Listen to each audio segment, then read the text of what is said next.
Welcome to FireSafe Marin's webinar series. My name is Rich Shortall, the FireSafe Marin Executive Coordinator. The FireSafe Marin webinar series is created by the members of our educational committee, including representatives from fire agencies, environmental groups, UC Marin Master Gardeners, and various subject matter experts.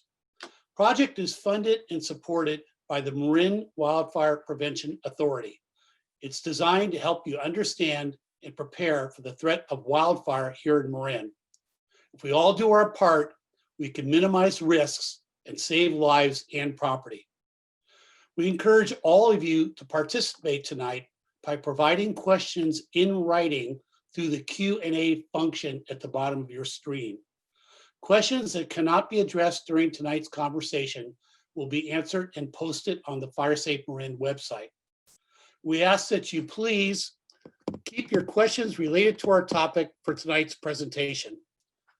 The presentation will be recorded and available on the FireSafe Marin YouTube channel, which includes many additional wildfire educational videos.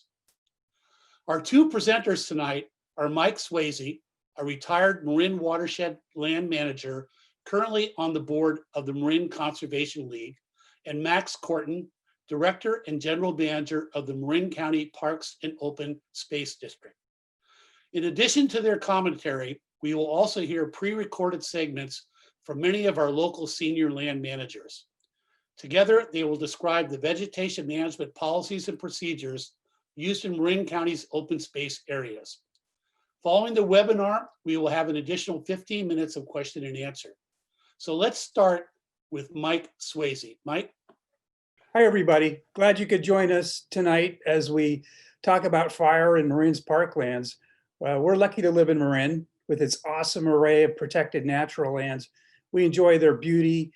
We get to recreate out on the trails, but we also get additional benefits from these lands: clean water, clean air, bountiful wildlife and vegetation. Today, we're going to focus on how the management of these special lands fit into developing a fire-adapted landscape, and how the various agencies address fire risk to our neighborhoods and for the land itself. Let's begin by identifying the areas of public land in Marin and who's responsible for their management. As you can see on this map, Marin has 143,000 acres of public protected lands. And that includes two national parks, Gold Gate National Recreation Area and Point Reyes National Seashore. And we have 5 state parks. Those are the kind of the darker green splotches. We have that pink section, which is the Mount Tamalpais watershed, about 19,000 acres managed by Marin Municipal Water District. And then you also see a large number of open space preserves managed by Marin County Open Space District. And they have the pleasure and the challenge of being in everybody's backyard. So that's important to note, the distinction of that land management agency. Just as an aside, if you count private ag lands, which are protected by zoning and in many cases agricultural easements, around 90% of Marin is free of urban development. We're doubly blessed. So now let's go talk about goals for management for the land management agencies. Although land management agencies have varying policies and mandates, they share similar goals for preserving biodiversity, protecting native plant communities and wildlife habitat, and minimizing the risk of wildfire. So let's hear about vegetation management goals from some of the folks who are responsible for this work. First off, we have Cindy Schaefer, who's a Natural Resource Program Manager for the California State Parks in Marin. So I always like to start with the mission of state parks, because I find that a lot of people view state parks through a recreational lens, but the mission of state parks is so much more. It's to provide for the health, inspiration, and education of the people of California by helping to preserve the state's biodiversity, protecting its most valued natural and cultural resources. So the area of the mission that I focus on is that preservation of biological diversity and protection of natural resources. Next up, we have Carl Sanders, who does the same job for Marin Municipal Water District up on Mount Tam. All right, so what influenced our plan? This is common again to all of us here in Marin County, most of us on the West Coast and maybe even the West as a whole. But the multifaceted, integrated, overlapping world of wildland fire, invasive weeds, forest diseases, and climate change, and the interrelationship between all of those, and how we manage our lands, and specifically how we manage our watershed within this context. The diagram off to the right, two diagrams off to the right, just as an example, shows sod impacted or sudden oak death impacted lands back in 2004, and 10 years later. It's increasing. What maybe I've noted as well is that in the upper diagram, the soft yellow color are those areas that are susceptible to sod. If you look, pretty much everything that was susceptible in 2004 has succumbed in 2014 to sod. Again, sudden oak death.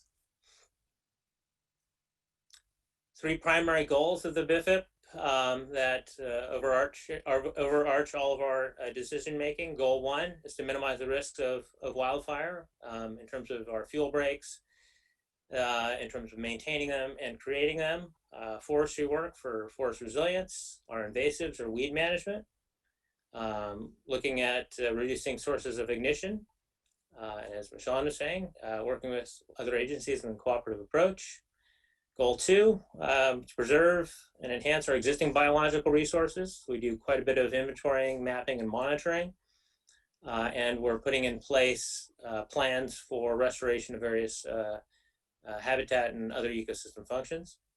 Final goal is an adaptive framework that allows us to learn from what we've been doing and how we may change in the future. So we just finished an annual report that'll be presented to our board next week, and that'll be then open to the public, and that'll discuss, I'll give a brief overview of that, but that'll discuss what we completed and how much it cost, as well as the compliance part of it, but also gives us the opportunity to experiment with new techniques as they may come open.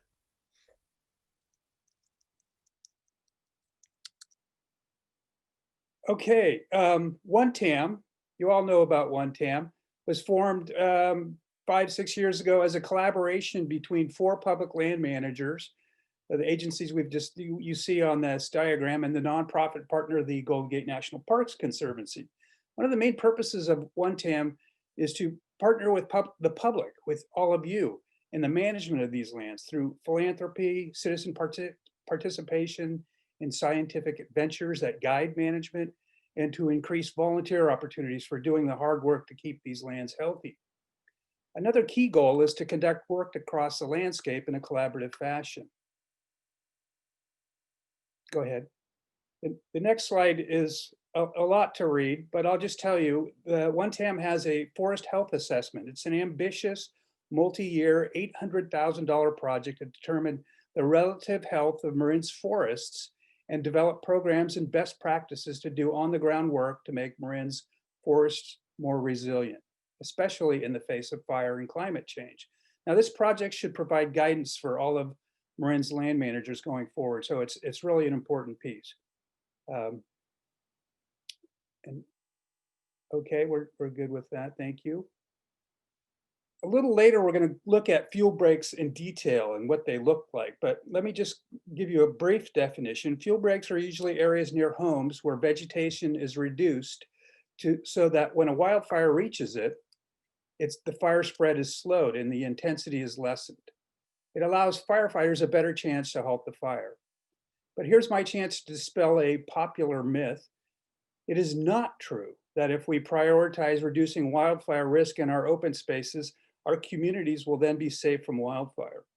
When a catastrophic wind-driven wildfire approaches a community, fuel breaks become mere speed bumps.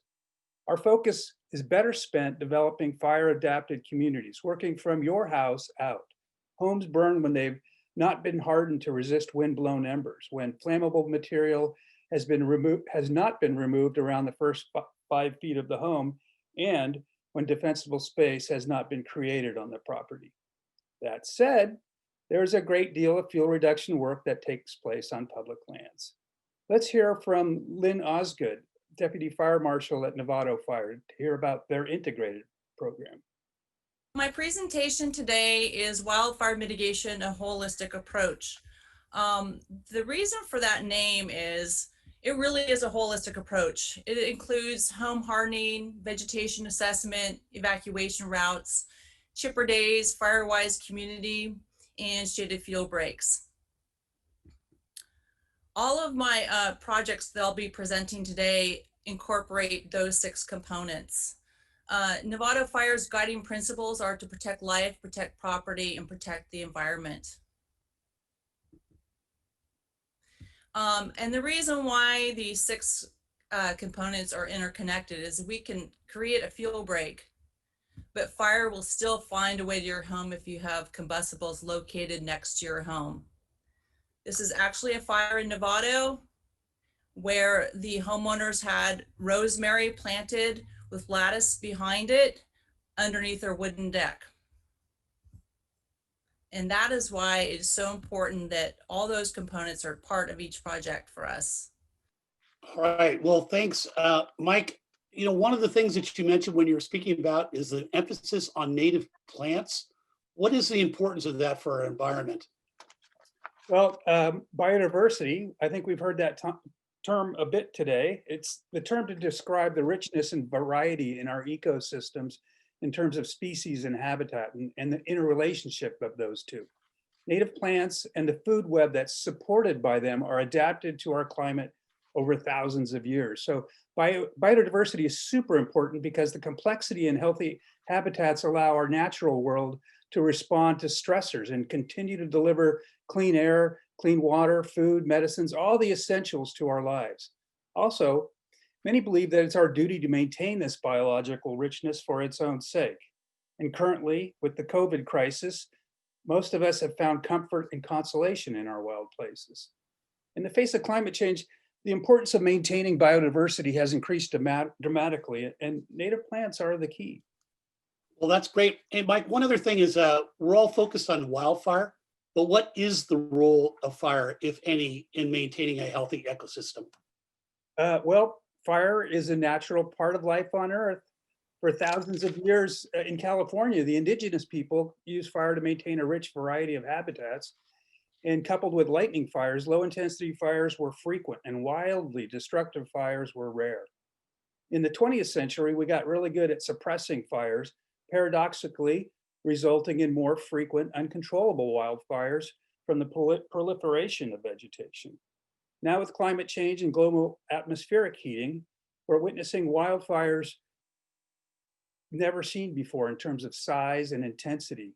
We need to learn about how to live and adapt with fire in our environment. So using prescribed fire and other techniques that mimic low intensity fire can help us maintain a more fire adapted landscape. Great, thanks, Mike. Well, we're gonna come back to you in a few minutes, but I'd like to take an opportunity right now to bring on and introduce Max Korten, who's gonna talk to us about some of the planning and processes that are used for managing our land in the open space. Max? Thanks so much, Rich, and thanks so much, Mike, for that great overview. Yeah, so one of the really important parts of this work is our stewardship of the natural environment, and I'm really thankful for our team at Marin County Parks of wildlife biologists, botanists, fire ecologists, and other natural resource professionals who help to inform this work. And additionally, our one-TAM partnership with state parks, the National Park Service, the Marin Municipal Water District, and the Golden Gate National Parks Conservancy really create an amazing network of natural resource professionals who are able to collect really in-depth information about the owls, bats, amphibians, and plants that make their homes in our parkland here in Marin County. And this really interesting science helps us track the health of our ecosystem overall, but more importantly, it helps us develop projects that are informed by this kind of science and that are light on the land, and at best are able to balance protecting our native ecosystems and also protecting our communities and neighborhoods from fire. And I think our goal really with managing vegetation in Marin County is finding a win-win approach that both helps to steward the natural environment, remove invasive species, and at the same time makes our communities healthier and safer in terms of fire.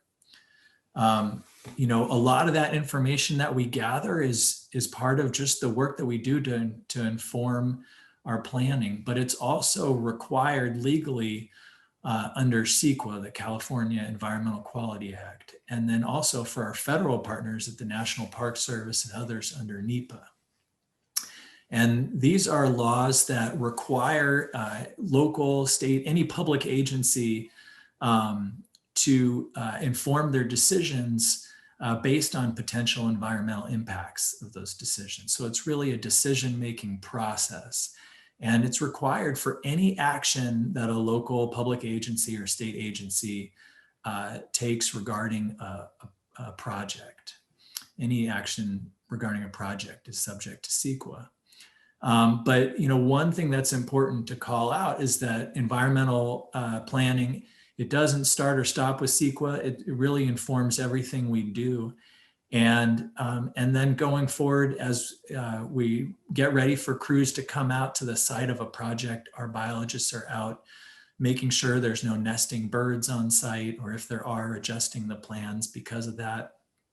And then being out there when work crews are out to make sure that there's no unintended effects. And then afterwards, monitoring the site to make sure there wasn't anything that was unanticipated, to learn from every effort that we make. And then also to look for invasive species or any other kinds of changes that could take place. And I think next we're going to hear from Sean Martin, who's our Chief of Natural Resources. So for our vegetation and biodiversity management plan and program, we have three main goals that are all intertwined. Of course, maintaining the biodiversity, the resilience of the habitats that are out there, while simultaneously, right, reducing the impacts of a wildfire, reducing fuels, and maintaining access, both emergency access and public access. And within our vegetation management plan, we have an entire chapter, but we have a lot of best management practices. And again, this is one of those sort of evolutions that we've had where our best management practices that we created back in this plan are things that all look familiar to most of us, and things that we do that you would do as part of a CEQA process. But what we have learned is that using these best practices to inform the design, our project design, and our priorities ahead of time really, and while we're engaging with all the partners that I've mentioned, really helps when you are picking a project and you're doing the CEQA. Makes it much easier because you've already done all of this work ahead of time and kind of baked it into the design. So a lot of the surveys that we do nesting bird surveys, raptor spot surveys. We have a spotted owl monitoring program, again, across all the other agencies. We now monitor for bats and do bat surveys pre and post projects. We monitor and survey for burrowing animals, of course, the rare plants and vegetation communities. We also we put restoration plans in place in areas that have sensitive species, and I'll provide an example for that. And then, of course, reducing impacts to wildlife during our work, also baked into design, but also during our work. Reducing the ignition potential of the material when we're actually cutting vegetation. For any of you who have worked with us as part of our integrated pest management program, you know that we are very intentional about reducing or eliminating our use of herbicide.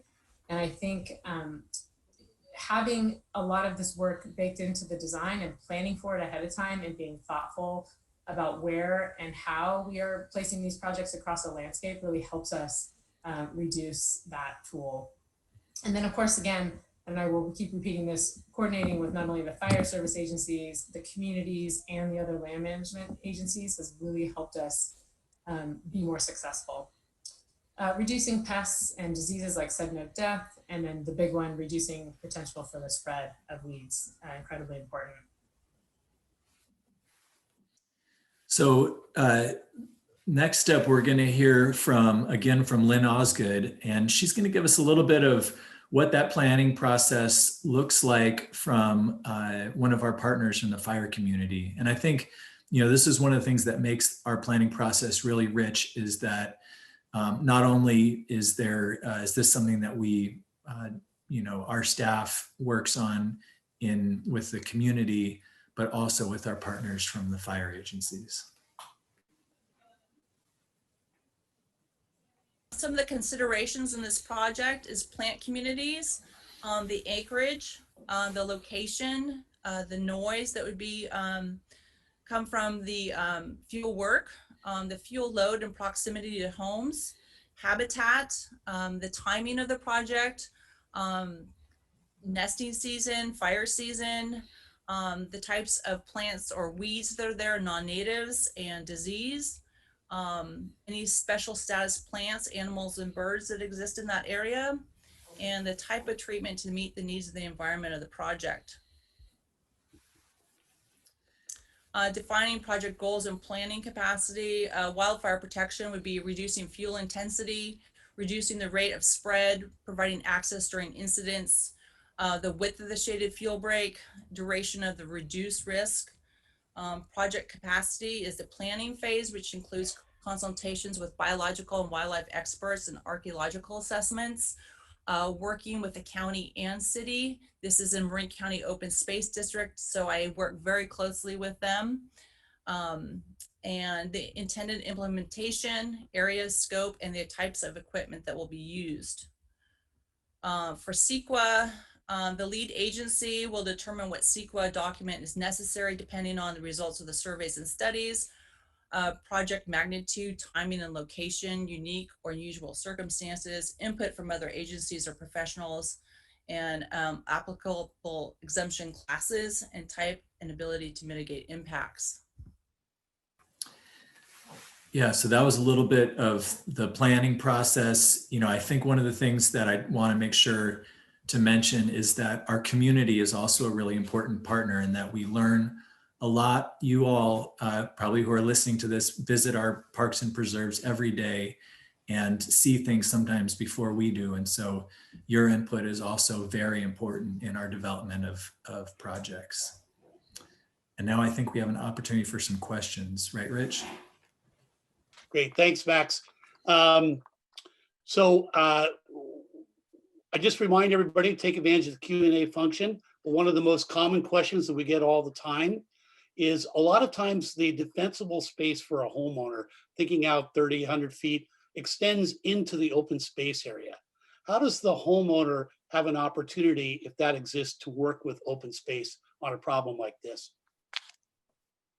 Thanks so much for that question, Rich. And so for homeowners, they can look on our website, and I think there's probably information also on the FireSafe Marin website to find whatever public agency might be backing up against where you live. I know we send out a letter each year, a fire letter to our neighbors with information about defensible space on our lands that are within that 100-foot area. And in many areas, if a homeowner wants to go ahead and do fuel reduction on that area, they're able to either directly themselves or with a permit with us. And then there's also many areas within the county where our crews do that defensible space work. But in addition to sort of those formal ways to reach out, you can always reach out to us, and we can help connect you with whatever work is happening or the open space that might be behind your land. And always are grateful to hear from the community that we're connected to. And you can find information to connect with myself or our fire ecologist or our rangers, and any of those ways are good ways to get in touch. Great, thanks, Max. Another question that has come up is, we're not isolated here in Marin. In our northern neighbors have had so many wildfires in the last couple of years. And of course, this year, for the first time in quite a while, we had a really large fire out there along the coast out there. Has you noticed any impact on the wildlife because of that? Are they having to move? Anything happening with it? That's a great question. One of the really unique parts of our One TAM collaborative is that we have taken part in, a sort of a precedent-setting wildlife project called the Wildlife Picture Index, which I think captured more than 5 million pictures of wildlife. It's wildlife cameras set up on a grid across multiple land management agencies' land, and really thanks to our community members who volunteered their time to help us catalog what wildlife they were seeing, we got amazing scientifically accurate information about how the species that make their home on our lands are doing. And I think one thing that we found out is that the lands around Mount Tam and Marin County really are a refuge for wildlife, that a lot of the wildlife here are thriving. And of course, there's specific species that we're tracking that have challenges. For instance, with the northern spotted owl and others in Marin County that we're paying especially close attention to. But I think that's one of the things that we'll really want to track over time with climate change to see how our ecosystems adjust. Great, thank you. As Mike pointed out in his discussion, wildfire has been part of the ecosystem for a long time. Is there anything unique in the history of our open spaces? Maybe not necessarily just the county parks and all, but looking at the entirety of it, the historical record of wildfire that we've had here in Marin?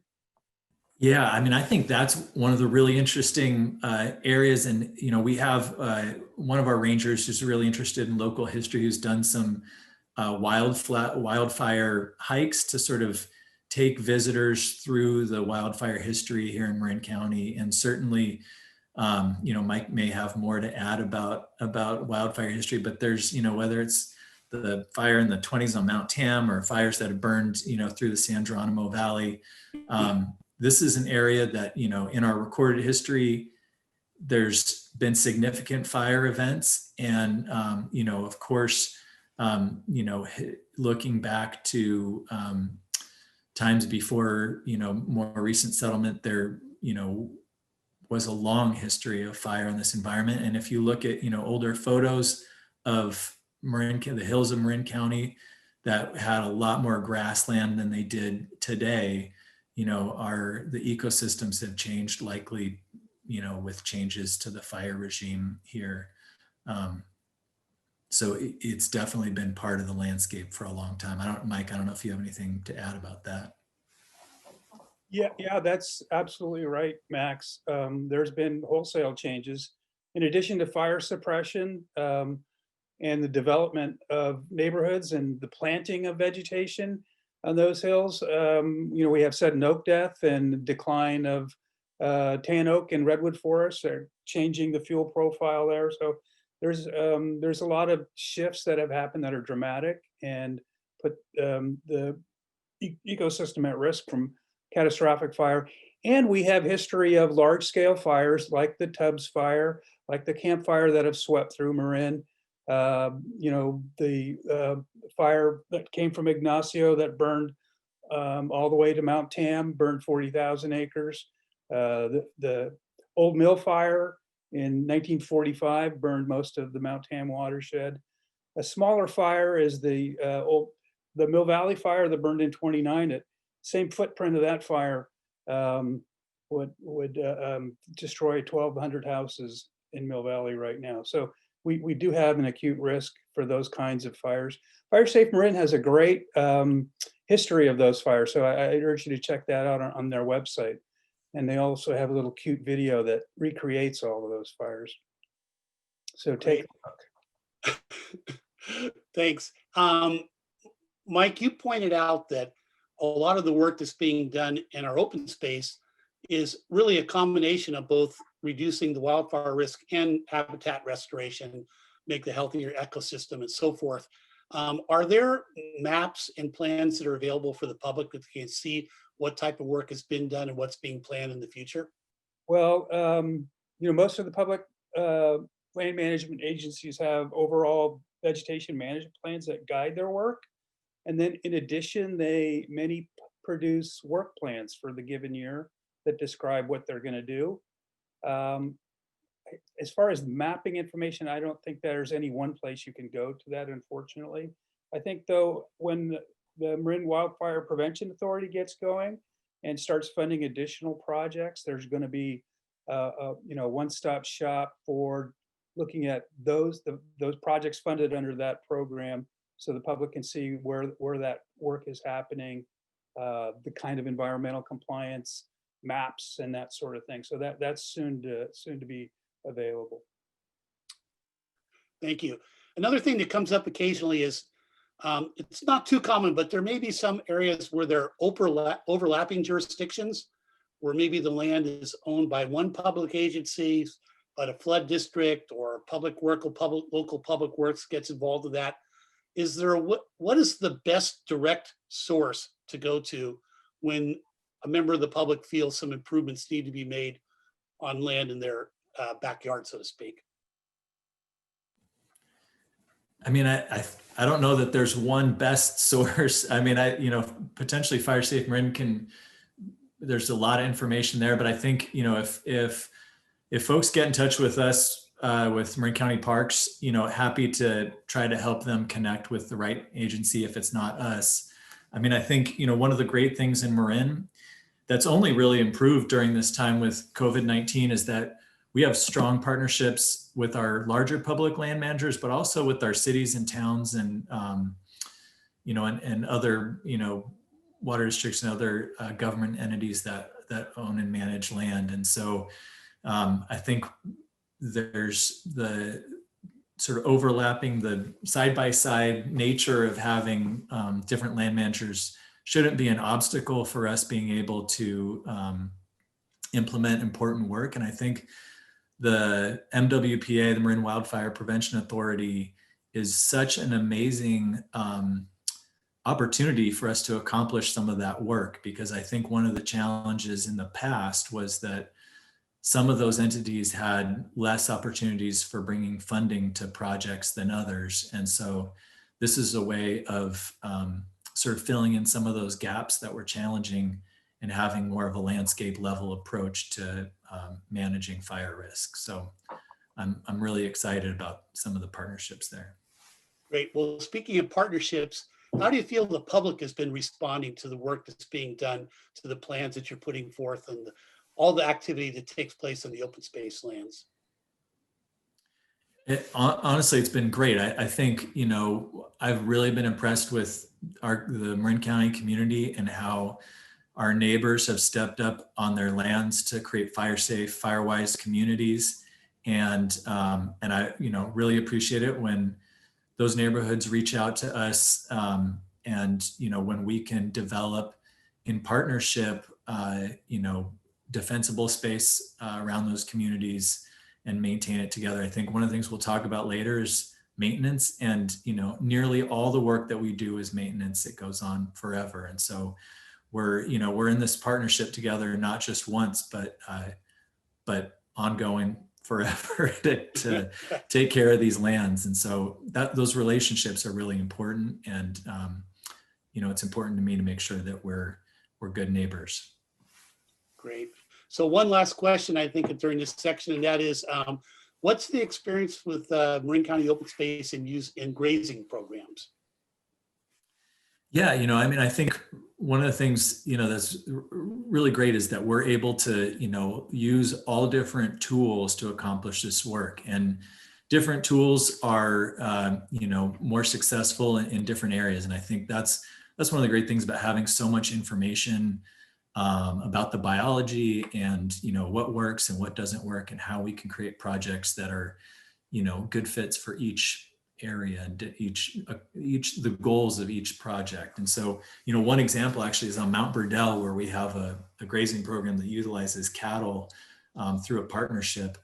And, we really rely on a lot of work from East Bay Regional Parks that's studied cattle grazing in depth. And, it's one of those win-wins that helps to keep that area, fire safe for the surrounding community, but also has a lot of ecological benefits for ground nesting birds, native plants, amphibians like red-legged frogs that are, you know, threatened or endangered. And so it's, you know, a lot of those tools have multiple benefits. Great, thanks. Okay, well, we'll get back to some more questions later on, but meanwhile, let's see if we can bring Mike back. We've talked sort of the big picture of the planning and process and the vision for our open space areas, but now we can get a little bit more into the detail about how, what the tools and what the process is to actually implement some of these programs are. Mike? Yeah, so now we're going to take a closer look at some examples of vegetation management in Marin's public lands. You know, fuel reduction can, as we said, can be a goal, as in fuel breaks, or it can be a strategy for restoring health and resiliency to a forest. In either case, land managers are striving to maintain or improve habitat quality. So let's kick this off with Michonne Martin talking about Marin County and how it does its work. This is what it looked like in the understory. You can just see it's just chock full of dead things and brush and broom. And then this is just another example of what that looks like. And then this picture sort of shows the aftermath with a clear line of where we aren't doing it on this side of the road and where we had started it back when we had started on this side of the road. You can see that this is, you know, if both sides looked like this, it would be much safer for firefighters to access through here. It also is much easier for us to maintain. It's much better for the ecosystem and the vegetation community here. So this is just an example of one of those multiple benefit. So here it is. This is all acacia trees that led obviously right up to these homes. We had a number of conversations, driveway conversations, end of the cul-de-sac conversations with these neighbors to talk about what we were going to do in this area, our plans, our project design, and how we were going to restore it in the future.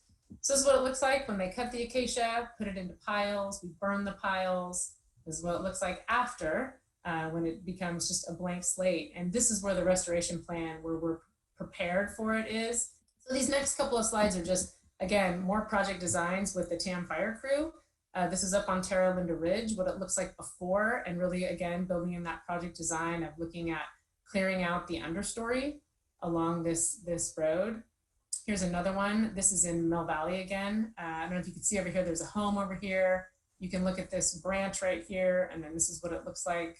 So again, before, after. This huge dead tree, Jason Weber's on this call. Jason tells a funny story that when Jason and I look out on a landscape, you know, I see habitat and he sees like fuel and fire danger and this huge fire cache right next to a fire road. The fire road is right here. So if this tree maybe were out in the middle of our open space, we probably wouldn't have had the same conversation. But I think this is where it's really important in terms of building relationships and coordinating and having a lot of conversations. Is it turns out that, you know, this being right next to the road is not safe for firefighter access, obviously. And a lot of what's not safe about this tree is a lot of the smaller branches. And so in the end, after having conversations like the ones I've had with Jason for years, is that we keep the bigger logs and lay them down on the ground here while all the small stuff was able to be removed. And this is a much safer situation. And although it's a different type of habitat, it's still leaving some of this wood, bigger wood on the ground, and it's more safe. Okay, as we said earlier, all of Marin's public land managers are involved with managing vegetation and wildfire risks. In fact, they're spending millions every year in maintaining vegetation for these goals. This is before Measure C in the MWPA, so that's going to continue. Next up, we're going to see a map where Marin Municipal Water District does most of its work on Mount Tam. This is from their vegetation management plan. And you'll see the network of the pink areas are fuel breaks that are right up against the community in most cases. And then you see these wider areas in yellow. These areas represent work where work is happening to improve resilience. And yet the work does reduce fuels at the same time. So I'm going to go through and kind of take you through a fuel break. So what we hear a lot about is the shaded fuel break. And so this is a classic view. it's shaded. The point is that you don't need to remove trees necessarily to create fire safety. That when we had frequent fire in previous times, it maintained this open condition in forests. So to create fuel breaks, you saw Michonne give an example there.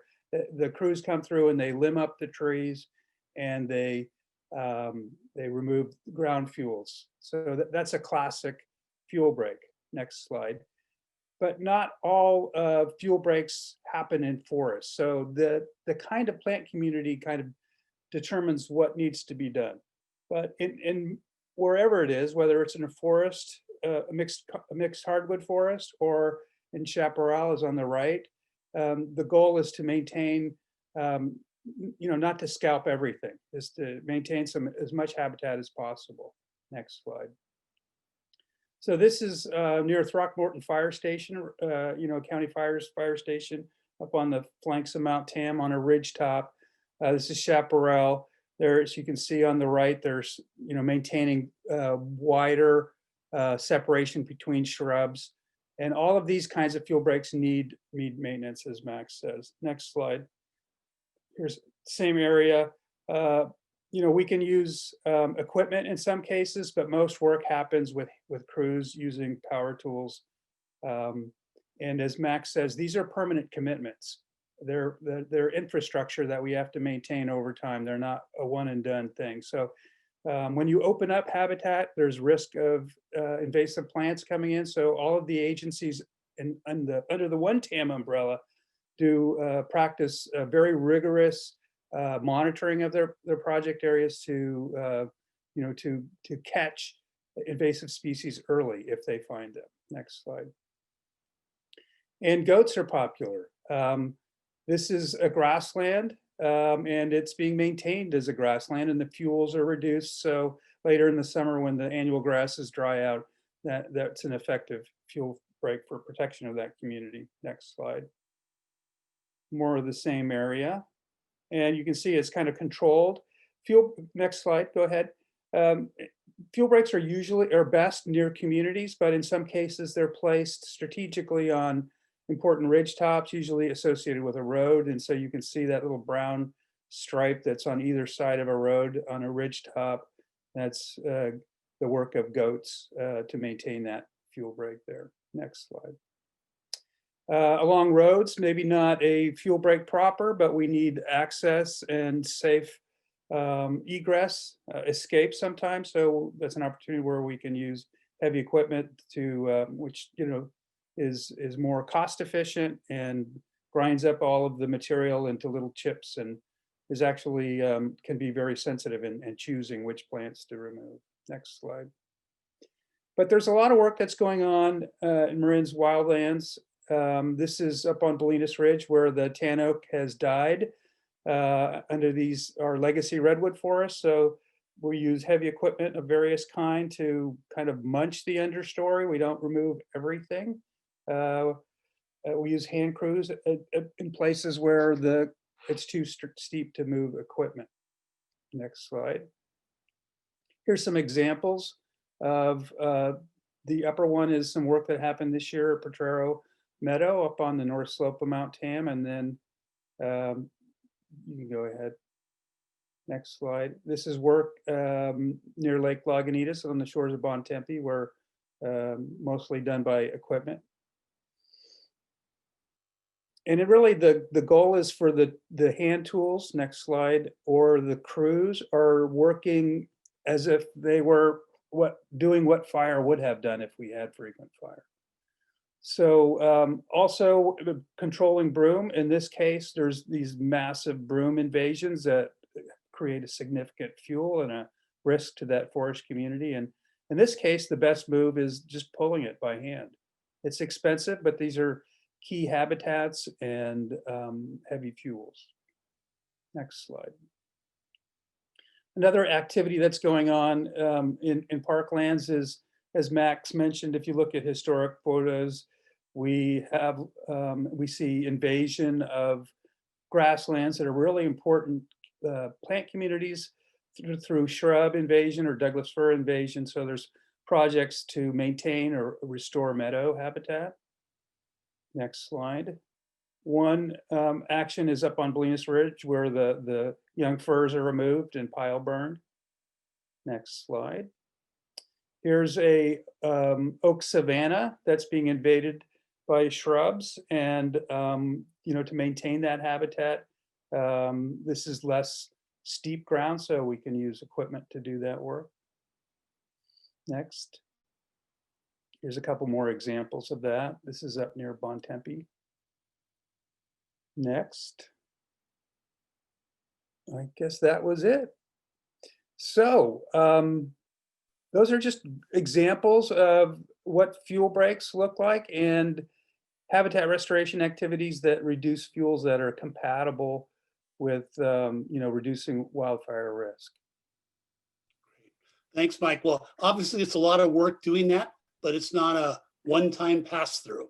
Long-term maintenance is really important. I think, Max, if you get a chance, could you please address that? Thanks.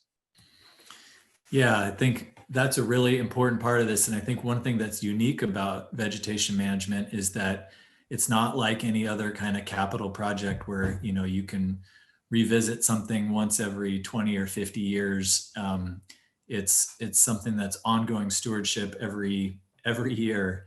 And so, I think part of that means that it's really important that we have ongoing relationships with our communities and our fire partners. But one of the unique things that's kind of exciting about this kind of work is that, it can be, labor intensive. And so there's an opportunity to put people to work and for job training. And there's a long history of partnership here in the county and really, throughout the country of partnering with conservation corps and, dating back to the Civilian Conservation Corps in the 1930s. But here locally with Conservation Corps North Bay, they used to be the Marin Conservation Corps, working to put young people, typically 18 to 24-year-olds, to work, doing this really important work of taking care of the environment and taking care of our communities. And at the same time, often, supporting people who have been incarcerated or, dropped out of school to get their high school diplomas and have other benefits. And yeah, here's a picture of Conservation Corps North Bay. What was the Marin Conservation Corps cutting grass on this is our annual, I think this is probably behind Terra Linda, where, you can kind of watch over days and weeks that the crews cutting grass behind homes, creating that 100 feet of defensible space. And really the same is true on, I think we have 3,500 neighbors that back up against open space land. And so cutting, every year, these crews come back and cut that grass, and it's really, really, really important work. And it also provides benefit for the young people. And oftentimes they've come to become our best rangers and staff members. And many of us have come through just those kinds of programs. Do we have questions? Or let's see, I think we have another video segment here from our team. Is that right? From Michonne. And then finally, weed management. I can give a whole presentation on this, and I won't, but just to say that in partnership with all the other agencies now, early detection and rapid response, huge wins. We've come such a long way in the past 5 years with this partnership. And I think everybody has seen an invasion curve like this, but this is just sort of to remind us all that, that prevention ahead of time, if you can think about it and plan it and bake it into your design, then you're not, you're not cutting something and then over here just sort of chasing it and spending a lot of time and effort on instead, you're thinking about how you can reduce that impact ahead of time. And then these are just all the tools that we use in our toolbox to do that, not only before, but during, and then of course for years after as well. And now we have a presentation from Cindy Schaefer from California State Parks. So getting into some specific policy from our DOM, our Department Operations Manual. I think, again, the policy really influences best practices, and our overall goal in plant management within state parks statewide is to protect, restore, and maintain native plant populations and naturally occurring plant communities. And we have a large focus on accomplishing this through maintenance or reestablishment of natural processes, because these are dynamic systems. So fire, flooding, and succession. Well, And I maybe think- I'll come back in here a little bit, Max, and one kind of wrap-up question that comes all the time. We've heard about all these activities that are going on in our open spaces, all kinds of different things happening. Is there any way that the public can learn more about it and participate in it and just really find out what's going on and give their opinion about it? Yeah, thanks so much, Rich. And I think, the public can certainly check out our website and the OneTAM website to find out more information. One thing that's really helpful is volunteering. Of course, during this COVID time, there's less opportunities for that, but our volunteers are such an important part of helping to take care of our open spaces and remove invasive plants.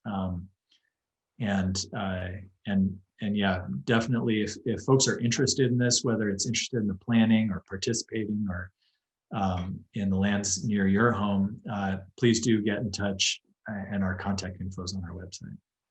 Great. And Mike, can you tell us, kind of related to this, a little bit about the ESP group and how that might be part of this process? Which is referring to the Ecologically Sound Practices Partnership, which was started along with Measure C, where a collection of environmental organizations in Marin partnered with the fire community to make sure that the work that gets done under the MWPA is done in the right way ecologically.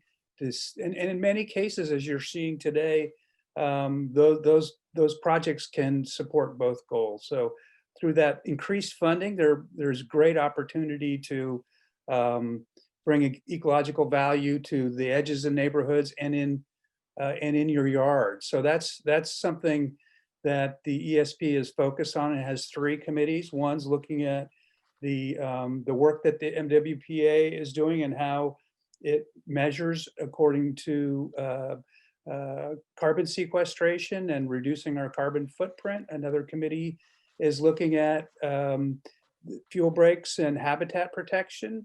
And a third committee is looking at what's going on in your yard, the Defensible Space Committee. And that one to me is actually, I've learned a lot. It's really exciting where in this process of transforming our yards to a more fire smart, more fire adapted condition, that we can add ecological value by replacing plants that aren't good actors with appropriate native plants that support our native flora and fauna. So that's something that's being fleshed out and being supported by Fire Safe Marin and Master Gardeners and MMWD and the California Native Plant Society as well. So there's some good work happening there that should be available soon. Great. So I think there's a lot of opportunities for folks who want to get involved in this and find out more about what's happening and give some input into it through several different committees and opportunities out there. If you need more information about that, please feel free to contact Fire Safe Marin, and we're glad to get you steered in the right direction for all that. At this point, we usually like to wrap up with a few takeaways, and then we'll go into some overtime for more questions. So Jen, if you could bring up the takeaway slide. And I got to jump off, Rich. Right. So I want to thank Max very much. Unfortunately for us, he has another meeting that he needs to go to, but I do thank you very much for all your help and input on this. It's been great having you here and making the time for it. And thank you very much. And I'm sure if there's any questions from the public that we need to refer to, we'll get them onto you, and I'm sure you'll get back to them. Thank you so much, Rich. And thank you, Mike. And thanks to everybody for tuning in. Look forward to talking to any of you who have additional questions. Good to Great. see you. Please be in Thanks, touch. Max. All right, take care. All right, so we're taking a look at some takeaways here. I think the first one is, I think we've learned tonight that really all of our land management agencies are committed to balancing biodiversity as well as reducing wildfire risk. We'll talk more about this in a minute, but activities which increase wildfire resiliency in Marin's forests don't necessarily significantly improve community safety from wind-driven wildfires. Going to talk with Mike a little bit more about that and why that is. Certainly, we've seen that Marin agencies have professional staff that are very much committed to best practices to ensure environmental standards are met. And we've talked about CEQA. We didn't get into it too much, but CEQA is a way to make sure that that all of these projects are appropriately approved and gone through, and that process is followed very carefully, as will all of the future projects of fuel management undertaken by the Marin Wildfire Prevention Authority. And then the last one is our forests do need long-term maintenance. So that requires funding. We need to be able to reduce the fuel. It does grow back. And then in order to maintain ecological health and habitat, in some ways, we're really working against 100 years of good intention, but not necessarily best practices. So that's why a lot of the work that we see going on out there takes place. All right, so that said, Jen, you can let that go and maybe bring Mike and myself in for a few minutes of kind of a roundtable discussion here. The thing I did want to get to you is you pointed out an important myth that need to be dispelled. And to be honest, this comes up all the time in questions of fire safe Marin. There's a sense that, you know, if we just went out there and thinned the forest out in the hinterlands, we'll all be safe from wildfire, and that's where all of our efforts should go. And it seems sort of counterintuitive that doing some of that work is not necessarily going to protect an individual homeowner if we have a catastrophic wildfire. You want to say a little more about that? Sure. You know, for 90%, maybe more of the wildfires that we experience, having the fuels reduced behind your back fence, that's going to help. That's going to help firefighters protect your home. But for these massive wind-driven fires, such as the tub fire and the camp fire, and the science is telling us we're going to see more of these fires. This isn't the new normal. It could be, you know, we could be in for a wild ride here. All bets are off when those fires come. The wind drives these fires through any and all fuel breaks. And that's the whole ember shower thing that Fire Safe Marin's got a number of webinars that address that issue. And I really encourage all of you to learn about that. You know, that's why our best investment is really for life and property is to start at your house and your yard, and, you know, for us to emphasize safer escape routes. I think that's really, if you're looking at life and property, yeah. So it depends on the fire. I'll just put it that way. Well put, Mike. You know, along with that, the philosophy in Fire Safe Marin is you started off, you see some publications that we put out there called Living with Fire, because we're in Marin County, we live with fire. We chose to live here. We live in a beautiful area. It's an area with lots of vegetation and lots of complicated topography. And as we've heard earlier tonight, lots of fire history. That doesn't just simply go away with a magic wand. If we wanted to be totally safe from wildfire, we'd be living in an urbanized area like San Francisco, where we've got paved streets and solid buildings. We're living with wildfire. So what all of our training is about is trying to help people to adapt to wildfire. So adaptive communities require us to be thinking, as Mike said, from the house out. You've really got to make sure that your home is properly hardened, that you've installed the proper vents to make sure that embers don't get into the home, because it's really the embers that ignite will ignite your home during a wildfire. Do you have land that's cleared in the first 5 feet around your house? The embers come up, they tend to hit the home and then fall down into, unfortunately, flammable vegetation, cushions, furniture, stores of logs and so forth that are right in that area out there. And once that happens, away goes the house. And then next steps out with fire smart landscaping. So the next 30 feet is nicely sculpted, looks good. Trees are properly pruned and so forth. If you do this kind of work and you adapt your home and your immediate property to reduce these ember showers that come in these giant fires, we're going to go a long ways towards making fire adaptive communities. And that's what our webinars are all about. So tune into them and check out our education on that. Mike, was there anything that you wanted to bring up tonight that we didn't have a chance to get to? Well, I'm just going to reemphasize maybe a little bit what's already been said, but with the approval of Measure C and the 19 million a year that's going to be spent by the Marin Wildfire Prevention Authority, there's going to be a lot of new resources available to residents on how to manage your property.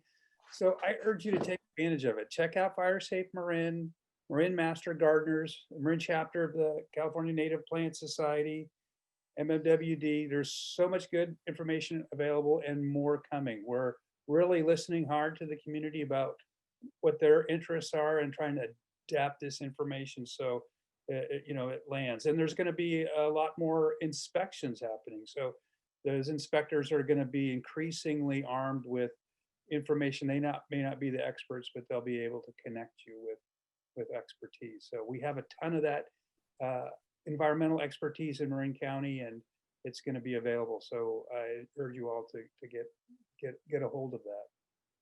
Well, related to that, one of the questions that came up from the audience had to do with funding, whether there's sufficient funding going forward or not.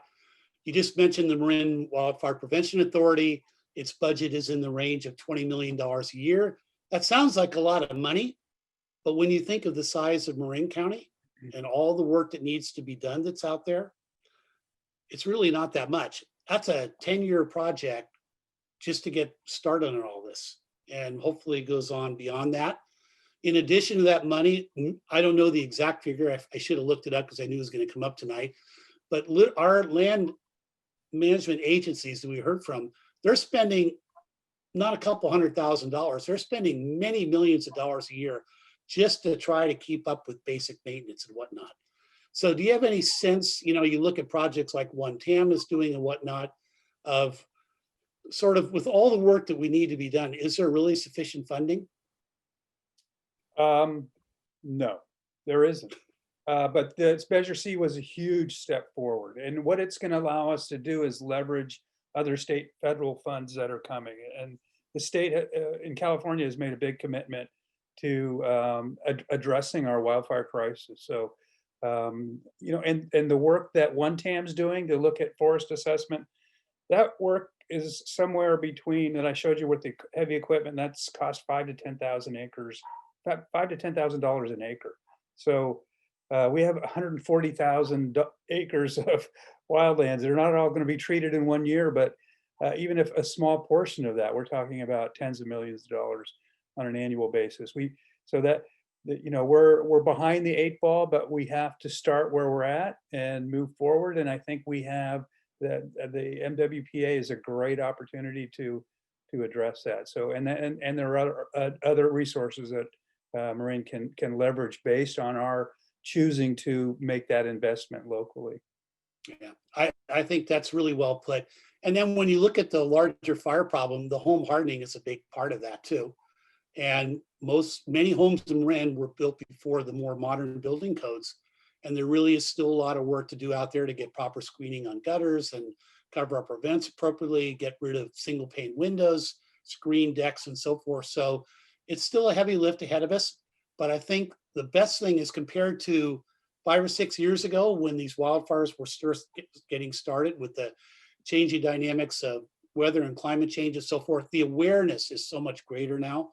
And that gives me a lot of optimism, I think, going forward for everybody pitching in.